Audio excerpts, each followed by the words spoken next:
My father is from Asaba, but he is Igbo. And that is what we are talking about here. That makes me come from the South as a geopolitical zone and an Igbo man. Me, yes, I'm from Delta State, but I'm definitely an Igbo man.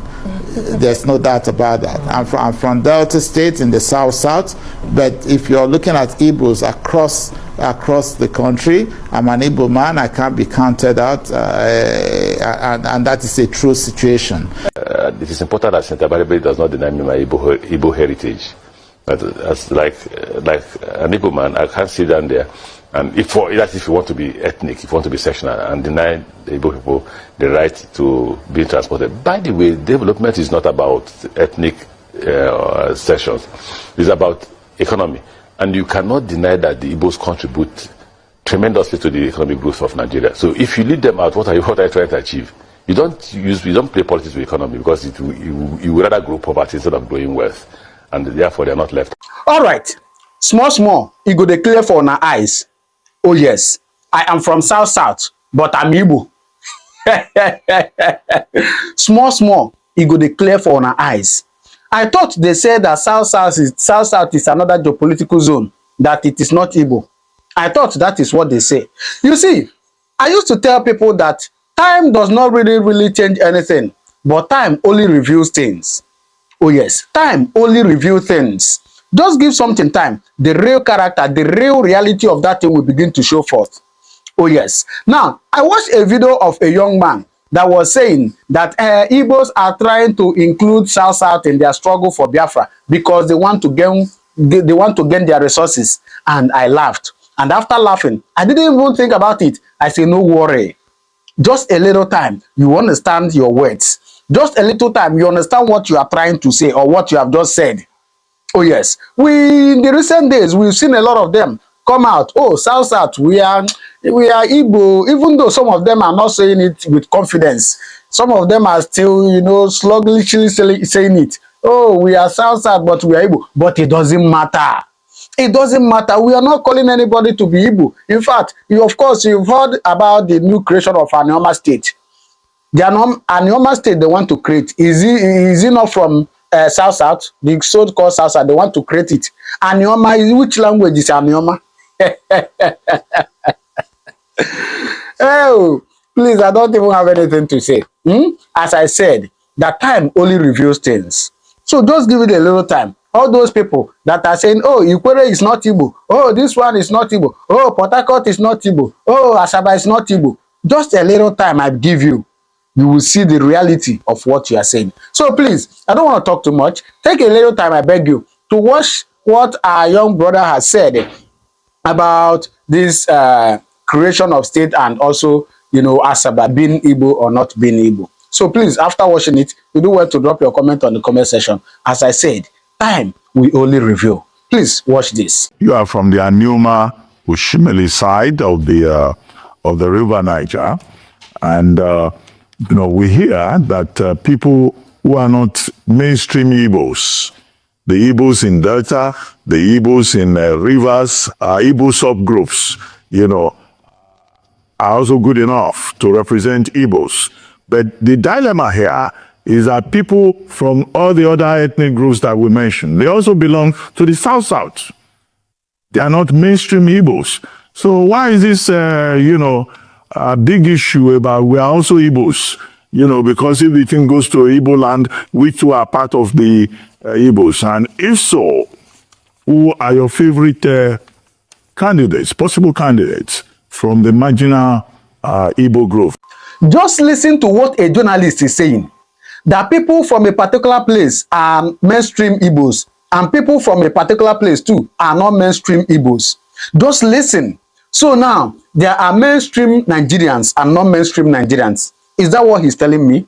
Or you watching this, please answer. Have you ever heard of mainstream Yorubas and non-mainstream Yorubas? Have you heard of it? So there are people that are, original 100% Igbo, and there are people that are probably 50% or 40% Igbo. Is that what he's trying to say? So that you will understand what we are talking about when we talk about how these people are trying to divide us. Division they are trying to cause. mainstream Igbos and non-mainstream Igbos. Can you ever think about that? Can you ever think of such words? Yeah? Please keep watching this. You talked about mainstream Igbo. What is that? I don't think there's anything called mainstream Igbo. Because, you see, if we go back a little bit in history, even from the coup that brought, that truncated Nigerians' democracy, as far as I'm concerned, and put us in the country which seemed to be in 1966, one of the major participants was a young man called, he was a major, Zogo. He's from Okpanam. Okpanam is just 2 minutes away from Asaba. It's more or less the same place as Asaba, which makes him an Oshimili Igbo person. From that axis, the Anyocha Oshimili area, we speak exactly the same kind of, when I have a discussion with any brother of mine across the Niger, he understands what I'm saying. There might be little fluctuations of one word. We can say shine, they can say rine, and little things like that. But in the main, it is the same dialect, it is the same language. Now, when you look at even the effort of the Biafran war, and I want to talk about personal experience here, you will see that the Oshimili Anyocha Igbos were even the ones that bore most of the brunt of that war. But in terms of course, the Asaba massacre is known to everybody. I don't think any town, either in the southeast or anywhere in Nigeria, suffered as much as the Asaba people did, with the kind of killings and the program that went on in Asaba on that fateful day. Why was that so? If you think those people, the federal troops did not have enough intelligence to tell them that this town was solidly behind the Biafran agitation. My late father was a medical doctor who was practicing in Benin at the time when the Civil War broke out. I was barely 6 years old, my two elder sisters. And my mom is of the Yoruba extraction. She had a choice of taking us to her parents in Ibadan where they were living. But she said, no, wherever my husband is going, I'm going to go with my husband. And they put us in 2 cars and we went across. They went to look for an old friend of his that they were all in Benin, who lived in Oka, Chief Dom Musu Njikoka, as they called him. And we stayed with him in his house in Oka, and both families became one. And thereafter, we ran from one town to the other throughout the 30 months of the Biafran Civil War. Obviously, if my father did not take us away, possibly I might not even have been here, because the children were killed, women were killed. There is no family in Asaba that did not suffer the loss of one person or the other, a man, woman, or child. Because don't forget, when those federal troops came to Asaba, the idea was that, oh, come and welcome the federal troops, they are here. And they all gathered the people in the open field, and then they opened fire on them. So whenever I hear this talk about Igbo presidency, and people are trying to say there is some subgroup of Igbo or there's mainstream Igbo, it doesn't resonate with me. Because you see, the Anyama people, or rather the Oshimili Anyocha people, will always be shortchanged in Nigeria. Let me tell you a little story. In 1999, when the new democracy started, it was everywhere. It was an open secret that the person that was tipped to be the secretary to the federation at that time was Chief Philip Asiodu. He is my godfather, he's my uncle, he took me into government. We all know his antecedents, super palmsec, very cerebral and everything. He's one of the custodians of Nigerian history and political economy and everything. And he was supposed to be the secretary to the government of of Nigeria at that time. And just before the announcement was made, they decided that, oh no, since a Southeasterner, an Igbo man, was going to be number 3, that is the Senate president, the Wazobia thing. There was going to be a president from the West, a vice president from the North, and the Senate president from the East, as it were, who was an Igbo man. Now, they refused to make it. He was not confirmed as the SGF anymore, which was supposed to be like number 6 or whatever in the hierarchy, because he was an Igbo man. So at that time, it was he conveniently lost that position because he was Igbo. But they didn't remember that he was also South-South, because the whole idea, they said they had to look for a true South-South Nigerian, and that's how Ufo Tekaite was made the secretary to the government. So you see, when it's convenient, we are not Igbos. When it's convenient, we are South-South. When it's convenient, we are not South-South. When it's not convenient, we are not Igbos. So you see, they can't keep picking and choosing for us all the time. You know, and it is particularly heart-wrenching when I see, you know, hey, we know how Nigeria works. Whether an Igbo man will be president, but only God knows. Personally, I want to see that happen, you know, even if you say, yes, the Igbos from the Southeast, you know, have not enjoyed it at this time. But also the Igbos from Anyota Oshimili, who have a skin in the game and who have suffered everything the Igbo man from across the Niger has suffered, has also never been. Don't forget that when Midwest was a region, the first premier, that is the only region that was even created by a referendum in Nigeria, when there were just 4 regions in Nigeria. The first premier was Chief Dennis Osadebe. Yes, he was from Asaba. And he was the premier of Midwest states. Yes, Midwest region, rather. So what I'm saying is that we never lacked the manpower, the capacity of human beings, or that human capital that can deliver on that kind of mandate as the president of Nigeria. So to keep shutting the door at us, using all these, you know, little colorations that are always brought into the matter, you are South-South now, you are not Igbo now, you are not mainstream Igbo, it just doesn't make sense to me. That is the truth. I just want to put the record straight in terms of what it is we are doing as a country.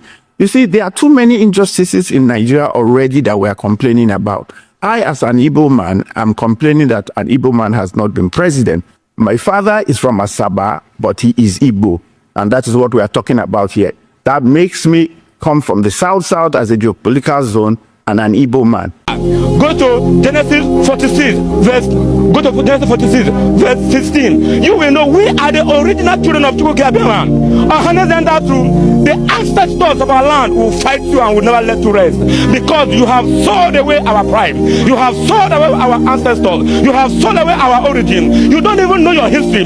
You give birth to a child. You will not tell the child who you are, your origin, your foundation, your grandfathers, your ancestors. You will not tell them. Now, are you aware that they have deleted histories from our schools? Are you aware that your children are not taught history in their school? Tell me how will the new children that are being brought up with Indomie generation will understand what it means they are about their origin. Tell me the children you give birth to now. You don't tell them who they are. You don't tell them where they're from. You don't tell them about their ancestors. You don't tell them about their root and their origin. Tell me how they understand what we're talking about. We are talking about freedom. Some people are out there calling you people. I will tell you there is nothing like Biafra. That South is not Biafra. South is not Biafra.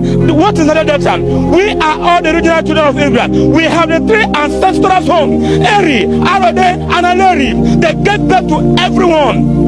Alada Ekwaru, he was the first slave who wrote about our history. He gave us the details of our history. Even down to a free town called in America, they are all Biafrans. Are you aware? Do you know that history? When you are talking in the media, you should understand what you're talking about. I got so angry when all you media in the radio station, you sit down, you don't even know yourself, you don't even know who you are, you don't even know about yourself, and you begin to pronounce things you die.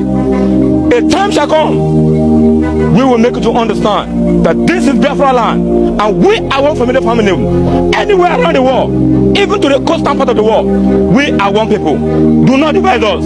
If you don't know what to say, leave us alone with the struggle. Nnamdi Kanu has taken us to a promised land, and nobody, no man, no woman born of a man that can jeopardize the struggle.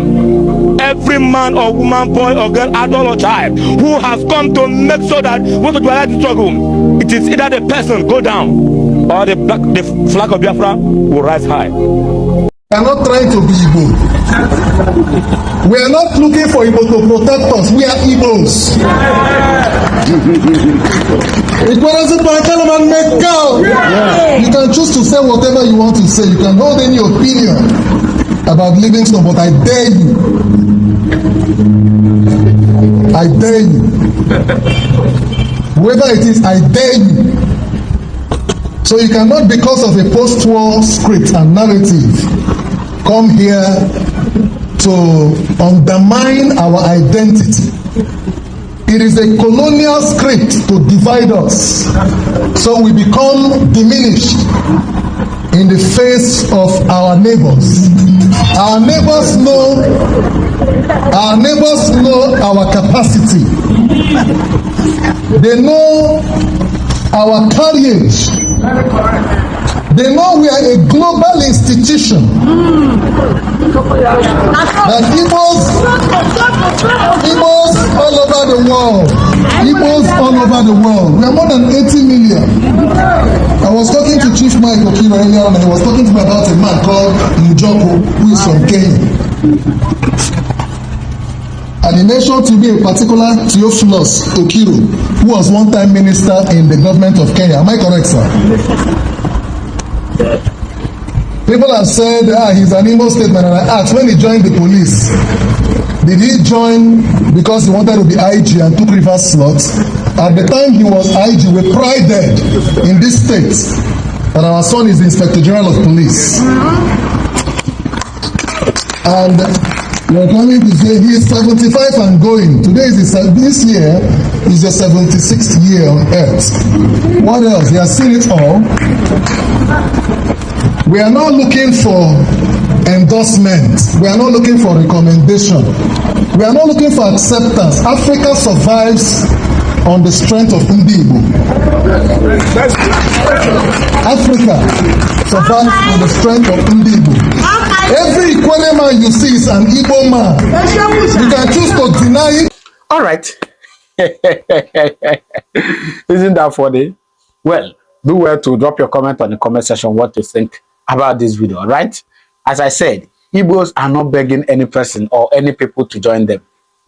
If you want, you come into the boat. If you don't want, you can stay outside. Time will tell. Thank you very much. Do well to drop your comment on the comment section what you think about this video, please. All right? Thank you, and God continue to bless you.